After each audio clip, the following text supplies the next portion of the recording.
ಒಬ್ಬ ವ್ಯಕ್ತಿ ಲಕ್ಷಾಂತರ ಮಕ್ಕಳಿಗೆ ಅನ್ನ, ಶಿಕ್ಷಣ, ಆಶ್ರಯ ನೀಡಿದ ಮಹಾನ್ ಆತ್ಮ.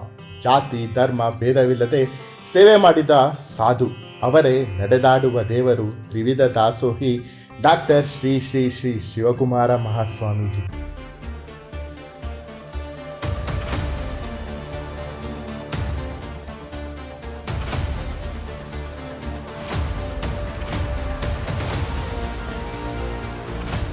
ದೊಡ್ಡವ್ರಿಗೆ ಚಿಕ್ಕವ್ರಿಗೆ ನಮಸ್ಕಾರ. ಇಂಥ ಮಹಾನ್ ವ್ಯಕ್ತಿಯ ಕುರಿತಾದ ಒಂದು ಸ್ಟೋರಿ ನಿಮ್ಮ ಮುಂದೆ. ವಿಡಿಯೋನ ಫುಲ್ ನೋಡಿ, ಇಷ್ಟ ಆದರೆ ಲೈಕ್ ಮಾಡಿ, ಹಾಗೆಯೇ ನನ್ನ ಚಾನಲ್ನ ಸಬ್ಸ್ಕ್ರೈಬ್ ಮಾಡಿ.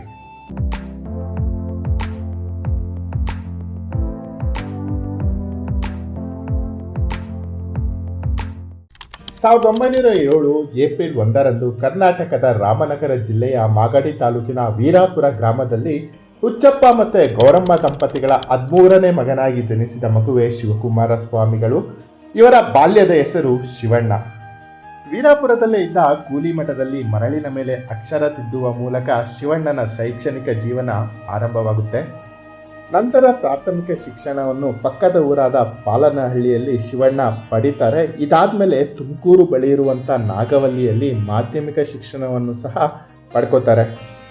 ನೆಕ್ಸ್ಟ್ 1922ರಿಂದ 1926ರವರೆಗೆ ತುಮಕೂರಿನ ಸರ್ಕಾರಿ ಪ್ರೌಢಶಾಲೆಯಲ್ಲಿ ಮೆಟ್ರಿಕ್ ಶಿಕ್ಷಣವನ್ನು ಶಿವಣ್ಣ ಅವರು ಮುಗಿಸ್ತಾರೆ.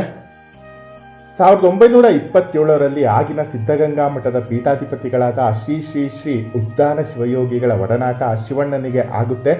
ನಂತರ ಶಿವಣ್ಣ ಹೆಚ್ಚಿನ ವಿದ್ಯಾಭ್ಯಾಸಕ್ಕಾಗಿ ಬೆಂಗಳೂರಿನ ಸೆಂಟ್ರಲ್ ಕಾಲೇಜ್ಗೆ ಸೇರ್ತಾರೆ. ಅವರು ಬೆಂಗಳೂರಿನ ರಾವ್ ಬಹದ್ದೂರ್ ಗುಬ್ಬಿ ತೋಟದಪ್ಪನವರ ಛತ್ರದಲ್ಲಿ ಉಳ್ಕೊತಾರೆ. ಸೆಂಟ್ರಲ್ ಕಾಲೇಜಿನಲ್ಲಿ ಶಿವಣ್ಣ ವಿದ್ಯಾಭ್ಯಾಸ ಮಾಡೋದ್ರ ಜೊತೆಗೆ ಸಿದ್ಧಗಂಗಾ ಮಠದ ಜೊತೆಗೆ ಒಡನಾಟದಲ್ಲೂ ಸಹ ಇರ್ತಾರೆ. ಇದಿಷ್ಟು ಡಾಕ್ಟರ್ ಶಿವಕುಮಾರ ಮಹಾಸ್ವಾಮಿಯವರ ಬಾಲ್ಯ ಹಾಗೆಯೇ ಶಿಕ್ಷಣದ ಸ್ಟೋರಿಯಾಗಿದೆ. ನೆಕ್ಸ್ಟ್ ಸ್ಟೋರಿನ ನೆಕ್ಸ್ಟ್ ವಿಡಿಯೋನಲ್ಲಿ ಹೇಳ್ತೀನಿ. ಈ ವಿಡಿಯೋ ನಿಮಗೆ ಇಷ್ಟ ಆಗಿದ್ದರೆ ಲೈಕ್ ಮಾಡಿ, ಕಮೆಂಟಲ್ಲಿ ತಿಳಿಸಿ ಶ್ರೀ ಗುರುಭ್ಯೋ ನಮಃ ಅಂತ. ಹಾಗೆಯೇ ನನ್ನ ಚಾನಲ್ನ ಸಬ್ಸ್ಕ್ರೈಬ್ ಆಗಿಲ್ಲ ಅಂದರೆ ಸಬ್ಸ್ಕ್ರೈಬ್ ಆಗಿ.